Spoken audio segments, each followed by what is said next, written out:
بسم اللہ الرحمن الرحیم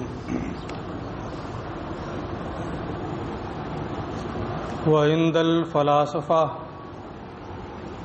لا وجود للجوہر الفرد عن الجزء الذي لا يتجزا وتركب الجسم انما هو من الحیولہ والصورہ۔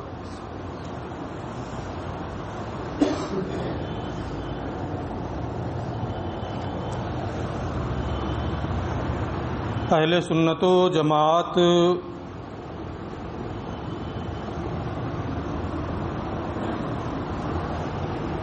کا مذہب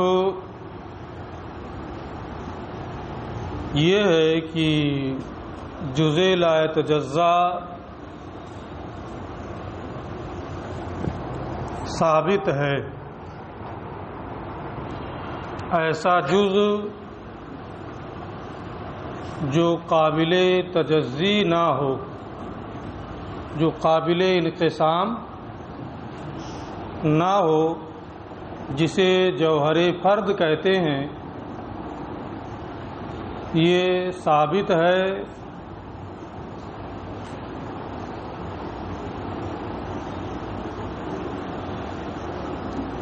اس سے متعلق جو اور چیزیں تھیں خاص عبارت سے متعلق، اس کو بھی ماسبق میں انہوں نے بیان کیا۔ یہاں سے جزء لا یتجزا سے متعلق جوہر فرد کے بارے میں فلاسفہ کا نظریہ ذکر کر رہے ہیں۔ ہدایت الحکمت میں بالکل پہلی بحث جزء لا یتجزا کی ہے، اور وہ کتاب آپ پڑھ چکے ہیں۔ اس میں فلاسفہ کی دلیل کا بیان ہے کہ جزء لا یتجزا کیوں باطل ہے۔ یہاں بھی انہوں نے اسی بحث کی جانب اشارہ کرتے ہوئے یہ کہا وعند الفلاسفہ لا وجود للجوہر، فلاسفہ کے نزدیک جوہر کا کوئی وجود نہیں ہے، یعنی ایسے جز کا جو قابل تجزی نہ ہو وجود نہیں ہے۔ جو بھی جز ہوگا وہ قابل تقسیم ہوگا، قابل انقسام ہوگا، وہ کسی حد پر پہنچ کر کے رکے گا نہیں کہ اس سے آگے اس کی تقسیم ممکن نہ ہو۔ یہ کس کا مذہب ہے؟ فلاسفہ۔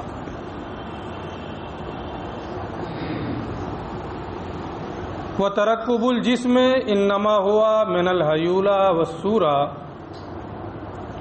اور فلاسفہ کے نزدیک جسم حیولہ اور صورت سے مرکب ہے۔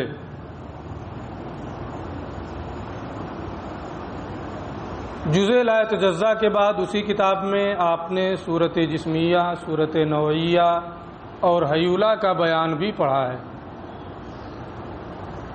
کل میں نے حیولہ کی مختصر وضاحت کر دی تھی کہ اس جوہر اور مادے کو کہتے ہیں جو مختلف صورتیں اختیار کر لیتا ہے، لیکن اس مادے میں کوئی تغیر نہیں ہوتا ہے۔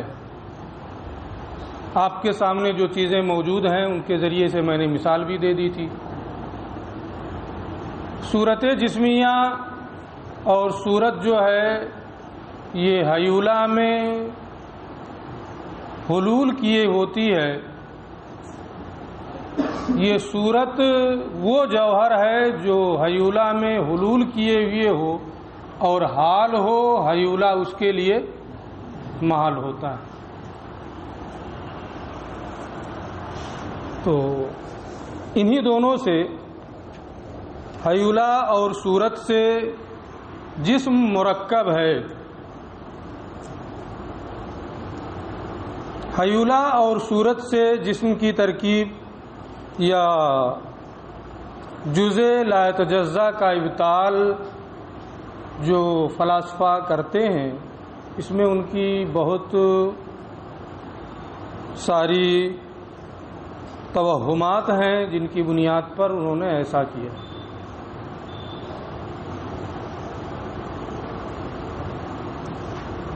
حیولہ کے بارے میں ان کا یہ نظریہ ہے کہ یہ مسبوق بالعدم ہے. اگر یہ قدیم نہ ہو، یہ حادث ہو، ممکن ہو، تو ایسی صورت میں اس سے پہلے بھی کوئی حیولہ ہوگا جو مسبوق بالعدم نہیں ہوگا. وہ بھی ممکن ہو تو اس سے بھی پہلے کوئی حیولہ ہوگا. اسی طریقے سے سلسلہ چلتا رہے گا. لہذا حیولہ اور جسم یہ دونوں قدیم ہیں، اور جب یہ دونوں قدیم ہیں، جسم کی ترکیب انہی سے ہوتی ہے، تو جسم بھی کیا ہوگا؟ قدیم ہوگا. اور جسم قدیم ہوگا تو یہ عالم کے اقسام سے ہے، عالم بھی قدیم ہو جائے گا. تو یہ قدم عالم کی طرف ان کا یہ نظریہ لے کے جاتا ہے. ان کی دلیل جو آپ نے پڑھی ہے کہ جزء لا یتجزا باطل ہے، اس کی صورت یہ ہے کہ آپ دو خط فرض کریں، ایک ادھر سے ایک ادھر سے، دونوں ایسے دو خط فرض کیا، اور تیسرا خط فرض کریں جو یہاں سے بیچ میں وہیں جا کر کے مل رہا. تو جب یہ جا کر کے وہاں ملے گا، دونوں خط جہاں آ کر کے ختم ہو رہے تھے، تو یا تو یہ بیچ والا خط جو گیا ہے اس کا ایک حصہ ادھر والے خط سے ملے گا، اور اس کا ایک حصہ بیچ والے کا ادھر والے خط سے ملے گا. تو اگر یہی ہو کہ بیچ والا خط جو گیا ہے اس کا ایک جز بائیں جانب کے خط سے، دوسرا جز دائنی جانب کے خط سے مل رہا ہے، تو اس کا آخری سرا جو مل رہا ہے، آخری جز جو ہے وہ قابل تقسیم ہو گیا. اس کے دو حصے بن گئے، ایک حصہ ادھر مل رہا ہے، ایک حصہ ادھر مل رہا ہے. اسی طریقے سے جو وہ دونوں خط تھے اس میں بھی اجزاء بن گئے کہ ایک حصہ اس کا اس سے مل رہا ہے، ایک حصہ خالی ہے. ادھر والے خط میں بھی یہی ہو جائے گا کہ ایک حصہ اس بیچ والے سے مل رہا ہے، ایک حصہ ادھر کا کیا ہے؟ خالی ہے. تو یہ تین خط آپ نے مانا، اور تینوں کے تینوں قابل تقسیم. لہذا ایسا جز جو تقسیم قبول نہ کرے باطل ہے. ہر جز تقسیم کو قبول کر رہا ہے. جب ہر جز تقسیم کو قبول کر رہا ہے تو کوئی ایسا جز جو تقسیم کو قبول نہ کرے یہ کیا ہوگا؟ باطل ہوگا. آپ اگر اس مثال مفروض میں یہ کہیں کہ یہ ہم یہاں سے اس کو لے گئے، ادھر سے ایک آیا تھا، ادھر سے ایک آیا تھا، اور یہ آپس میں مل گئے، اس کا ایک جز ادھر سے، اس کا ایک جز ادھر سے مل رہا ہے، ہم اس کے قائل نہیں، یہ سب آ کر کے مل گئے ایک دوسرے سے، تو یہ تداخل اجزاء ہو جائے گا. اس کا جز اس میں داخل، اس کا جز اس میں داخل، اس کا جز اس میں داخل، تو یہ اجزاء کا تداخل ہو جائے گا. تداخل اجزاء یہ باطل ہے.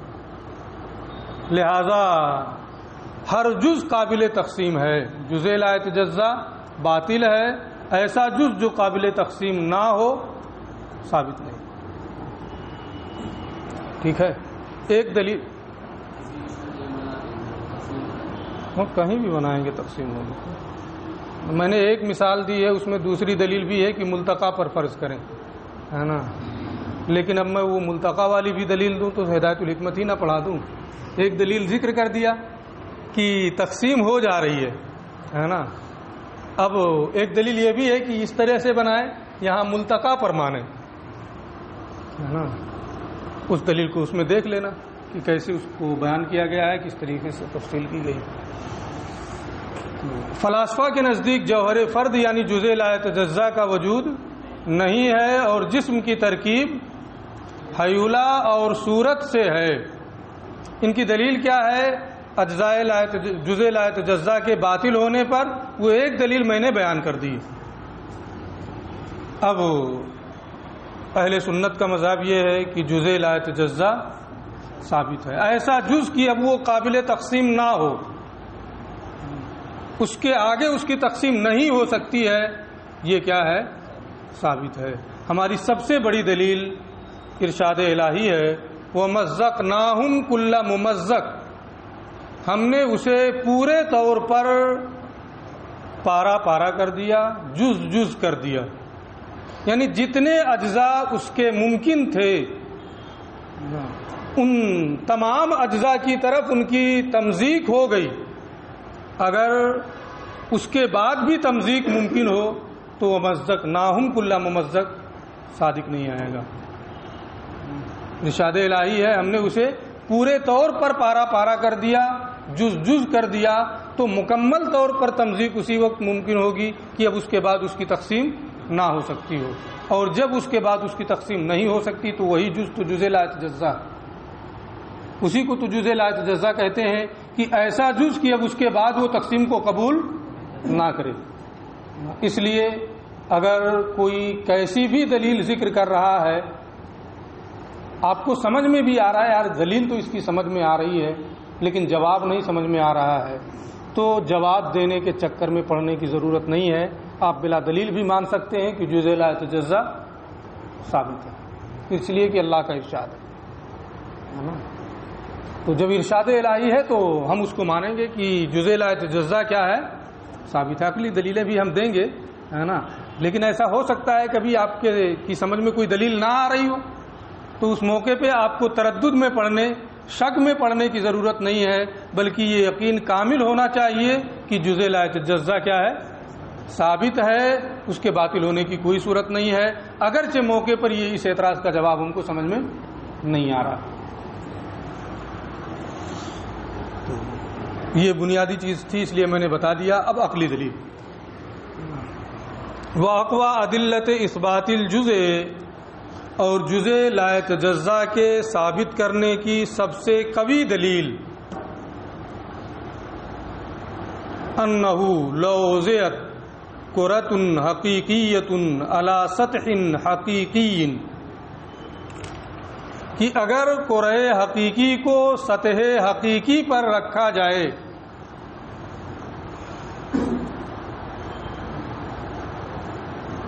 کرۂ حقیقی جس کی مثال گیند سے بھی دی جاتی ہے،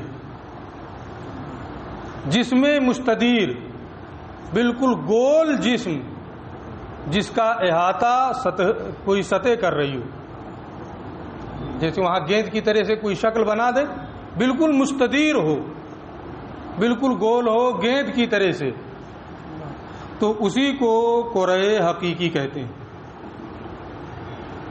کرۂ حقیقی میں جو سطح ہوتی ہے اس کی کوئی انتہا نہیں ہوتی ہے، آپ گھماتے رہیں کہیں جا کر کے رکے گا وہ، ہے نا، صبح سے لے کے شام تک 24 گھنٹہ پوری زندگی گھماتے رہیں، ہے نا، اسے کہیں ختم ہونا ہے؟ اسے کہیں ختم نہیں ہونا ہے، تو اس کی کوئی انتہا نہیں ہوتی ہے کہ جہاں وہ لا تقف عند حد، یہ نہیں کہہ سکتے یہاں آ کے یہ رک گیا۔ تو کرۂ حقیقی اگر سطح حقیقی پر، کرۂ حقیقی میں کوئی خط نہیں ہے، کرۂ حقیقی میں بالفعل کوئی خط نہیں ہے، اس لیے کہ خط سطح کے کنارے کو کہتے ہیں، اور یہ نقطہ جو ہوتا ہے یہ خط کے کنارے کو کہتے ہیں، تو اس میں سطح جو ہے کرۂ حقیقی کی جو لکیر آپ نے بنائی ہے اس کی کوئی انتہا تو ہے نہیں کہ آپ یہ کہہ سکیں کہ یہ اس کی انتہا ہے۔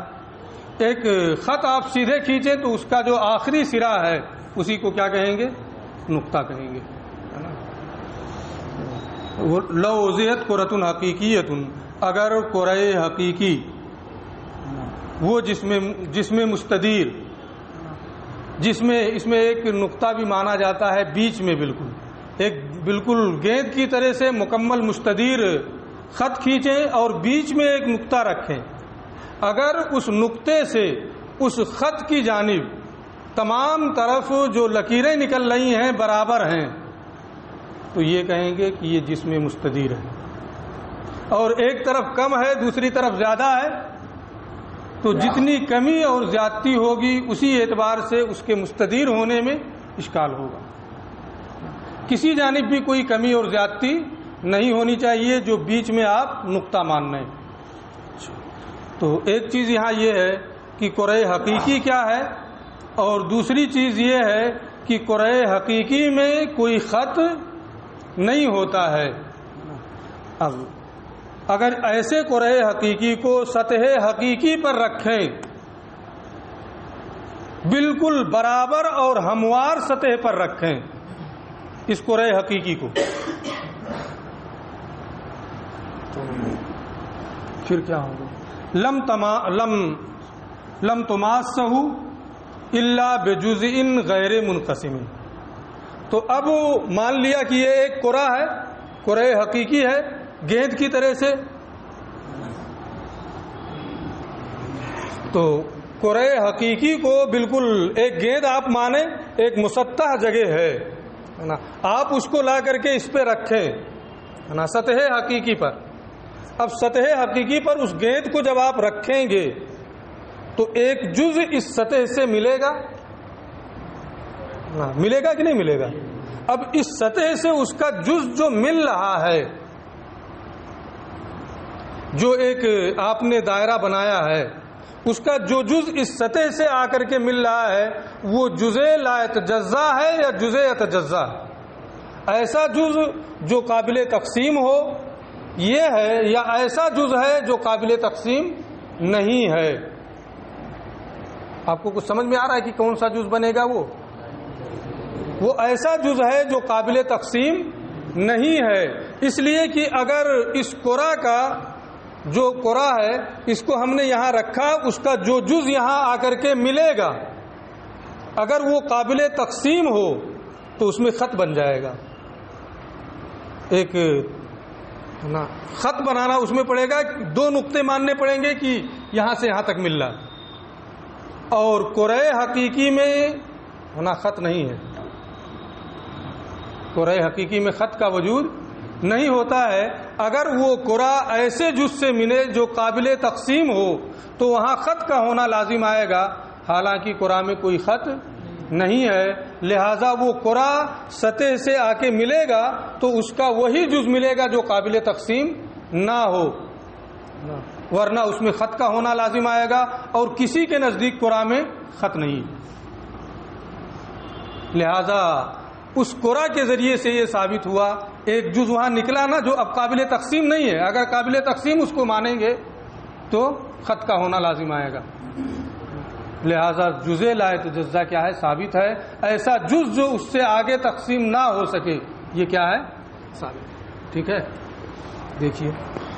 اور جزء لا یتجزا کے ثابت کرنے کی سب سے قوی دلیل یہ ہے کہ اگر قرء حقیقی کو سطح حقیقی پر رکھیں تو اس قرء حقیقی کا وہ قرء حقیقی اس سطح حقیقی سے مماس نہیں ہوگا، نہیں چھوئے گا، مگر ایسے جز سے جس کی تقسیم نہیں ہو سکتی ہے.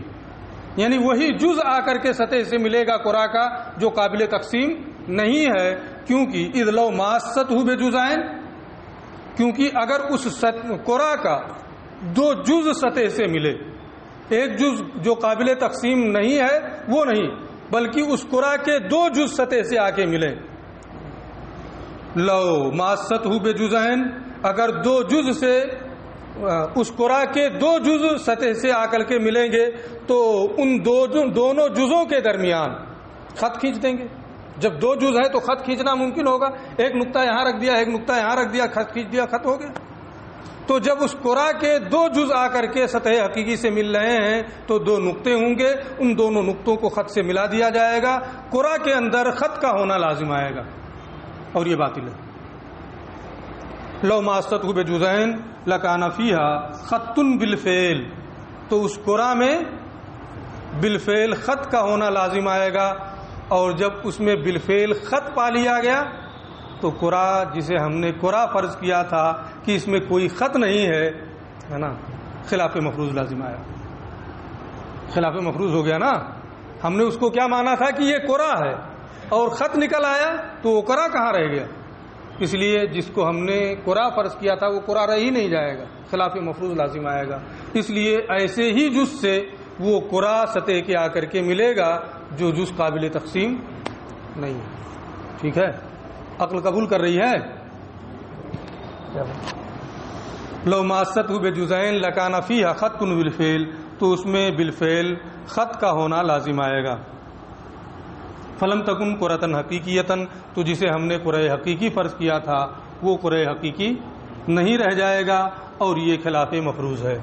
ایک دلیل ہو گئی اہل سنت و جماعت متکلمین کی طرف سے، وَأَشْهَرُهَا، یہ تو قوی دلیل تھی، مشہور ترین دلیلوں میں سے ایک دلیل متکلمین کی یہ ہے، دو دلیلیں ہیں ان میں سے مشہور ترین، وَأَشْهَرُهَا عِنْدَ الْمَشَائِخِ وَجْهَانِ، اور اس کے دلیلوں میں سے مشہور ترین مشائخ کے نزدیک دو وجہیں ہیں۔ پہلی وجہ، اگر ہم یہ مان لیں کہ جز لا یتجزا باطل ہے، ہر جز تقسیمات کو قبول کرتا ہی رہے گا، کہیں ایسی حد پر پہنچ کر کے نہیں رکے گا کہ اس سے آگے اس کی تقسیم نہ ہو سکے، اگر ہم اس کو مان لیں تو تمام چیزوں کے اجزاء جو ہیں وہ برابر ہو جائیں گے۔